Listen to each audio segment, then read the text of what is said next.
Tihar jail में पत्रकारिता का नाम रोशन करने वाले इस पत्रकार को नवनीत सहगल साल का 15 करोड़ रुपए देकर दूरदर्शन में लाए थे एंकर के तौर पर। अब नवनीत सहगल जो कि प्रसार भारती के चेयरमैन थे, उन्हें तो धक्के मार के बाहर कर दिया गया है।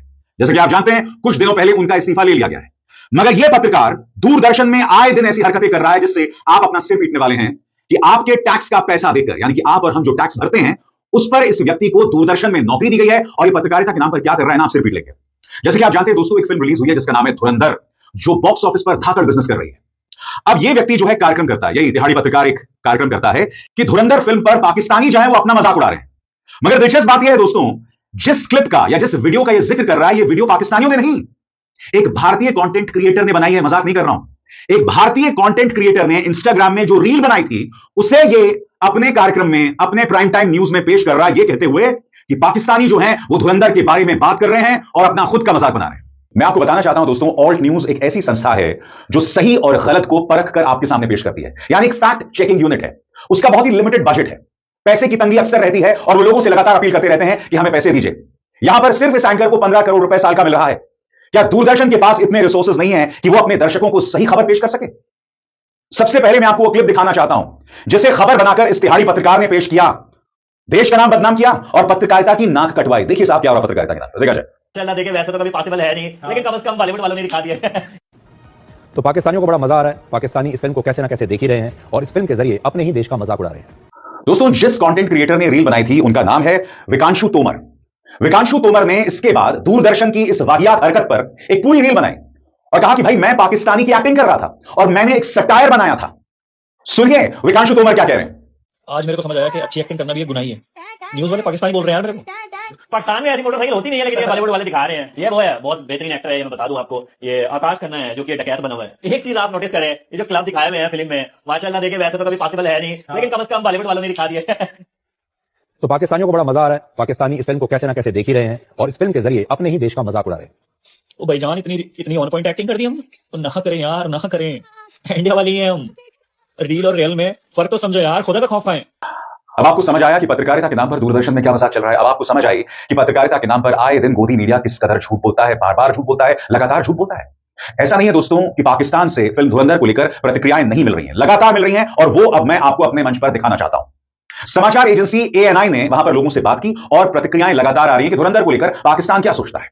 सबसे पहले वो तमाम प्रतिक्रियाएं एक एक करके मैं आपको बतलाने वाला हूं और इंतजार कीजिए दोस्तों, पत्रकारिता के नाम पर गोदी मीडिया ने क्या क्या मजाक नहीं किया, यह भी मैं आपको बताऊंगा। सबसे पहले दोस्तों, यहां पर मैं आपको एक व्यक्ति को सुनाना चाहता हूं जो लियारी से है, यानी कि कराची के लियारी से है, जहां धुरंधर की पूरी सेटिंग है।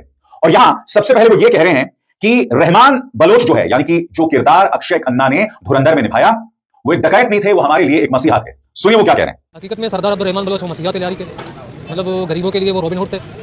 बाकी उनका सियासत में आना फिर उसकी जिंदगी के आखिरी दिन वो हो गए, तो सियासत में आए हो यही चाहते कि लियारी को सर्व करो बेहतरीन तरीके से, तो बस उनका ये कदम उठाना उनके लिए आखिरी बन गई जिंदगी की। इसके बाद आपको याद होगा इस फिल्म में किरदार था SP असलम चौधरी का, जिसे निभाया था संजय दत्त ने। अब यहां पर यह व्यक्ति कह रहा है कि जो SP असलम चौधरी थे वो दरअसल कोई बहुत बहादुर आदमी नहीं थे, वो एक कायर थे। उन्होंने रहमान बलोच को धोखा देकर बुलाया था और फिर उनका एनकाउंटर कर दिया था। सुनिए वही व्यक्ति क्या कह रहा है SP असलम चौधरी के बारे में। देखो फिल्म की जिंदगी में जो चौधरी असलम को दिखाया गया है कि वो बहुत बेहतरीन, मतलब एक निडर बहादुर सिपाही थे, बिल्कुल ऐसे नहीं है। वो एक बुज़दिल किस्म के इंसान थे। अगर उनको लियारी में ऑपरेशन करना था, दहशतगर्दों को पकड़ना था, तो अंदर आ जाते, पकड़ लेते, चिंचों पे खड़े होकर जो है बेगुनाह पर फायरिंग करके, इस तरह ये उनकी बहादुरी नहीं है। इत्तेफाकन SP असलम चौधरी जो थे ना, उन्हें तहरीक तालिबान ने एक सुसाइड अटैक में मौत की घाट उतार दिया था। यानी कि जब धुरंधर पार्ट 2 आएगी तो उसमें आप देखेंगे कि संजय दत्त का जो कैरेक्टर है वो एक आतंकवादी हमले में मारा जाएगा, क्योंकि इसी तरह से SP असलम चौधरी की मौत हुई थी। पाकिस्तान से धुरंधर को लेकर और भी प्रतिक्रियाएं मिल रही हैं जो मैं आपको दिखाना चाहता हूं।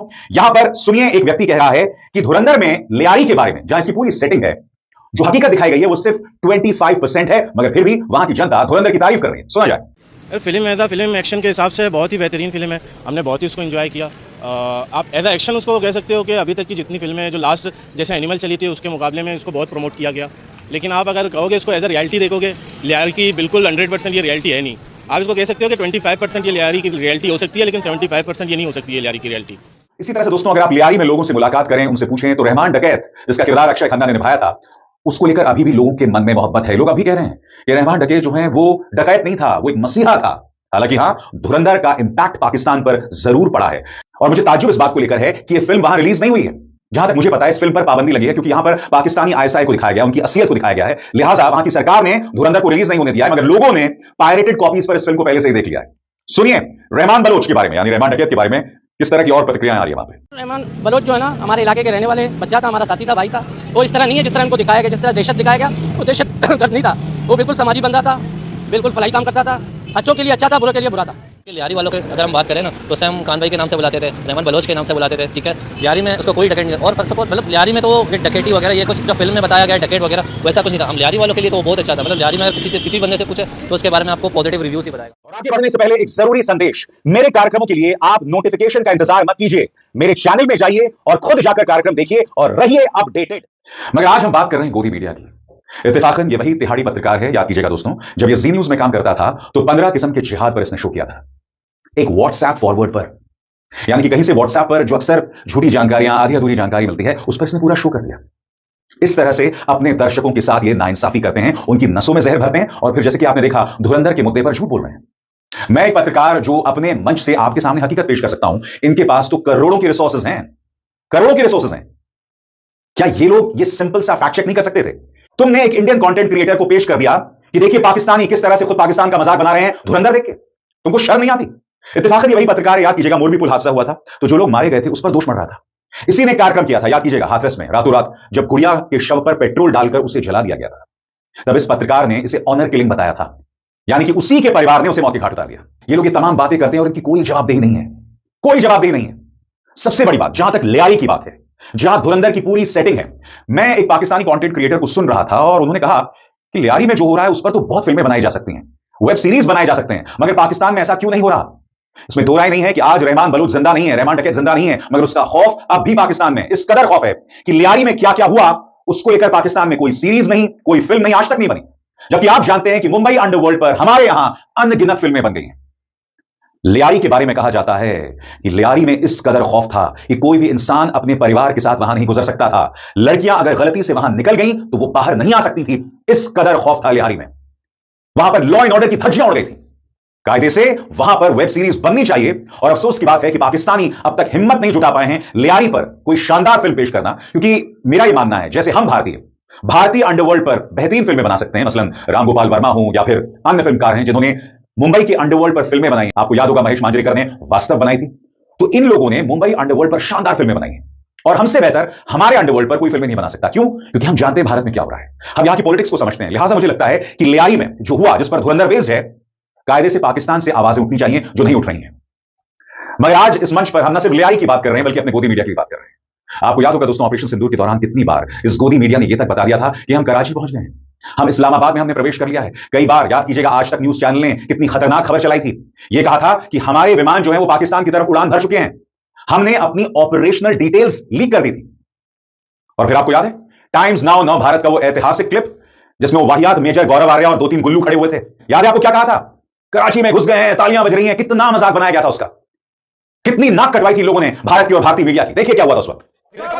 पाकिस्तान घुस गई भारतीय सेना, ये अज्ञात बॉर्डर पर पाकिस्तान के भीतर दाखिल हो गई भारतीय सेना। और देखिए मेजर गौरव आर्या को, ये इसका मतलब समझिए ये क्या है, ये अब पराक्रम का वो प्रदर्शन है जिसकी भाव झेल नहीं पाएगा पाकिस्तान। अज्ञात बॉर्डर पर कहा जा रहा है कि भारत की सेना, भारत की आर्मी घुस गई है। अभी तक तो कहा जा रहा था कि सिर्फ एयरफोर्स अटैक कर रहा है, लेकिन अब भारत की आर्मी घुस गई है। मेजर गौरव आर्या, एक बार नेवी बीच में आके कराची पोर्ट पे आग लगाते मजा आ जाएगा। एक बार नेवी वाले आप भी जरा अपना इसमें हिस्सा डालो। आर्मी अंदर घुस गई है पाकिस्तान में, आईएनएस विक्रांत है, वहां से करिए 15-20 BrahMos fire, set fire to the Karachi port, आग लगा दो कराची में, फूंक डालो पूरे शहर। मेजर गौरव आर्या, क्या आपको लग रहा है पाकिस्तान का नक्शा बहुत बुरी तरह बिगड़ने वाला आज रात? मैं बता रहा हूं, आज की रात देखना कयामत की रात है पाकिस्तानियों, सो मत जाना आज की रात को कयामत की रात है, तुम्हारे सर पे मौत का नंगा नाच हो रहा है। इस तरह से न जाने कितनी बार हुआ है। आपको याद होगा जब रूस और यूक्रेन का युद्ध शुरू हुआ था, तब आपको याद है गोदी मीडिया ने क्या किया था?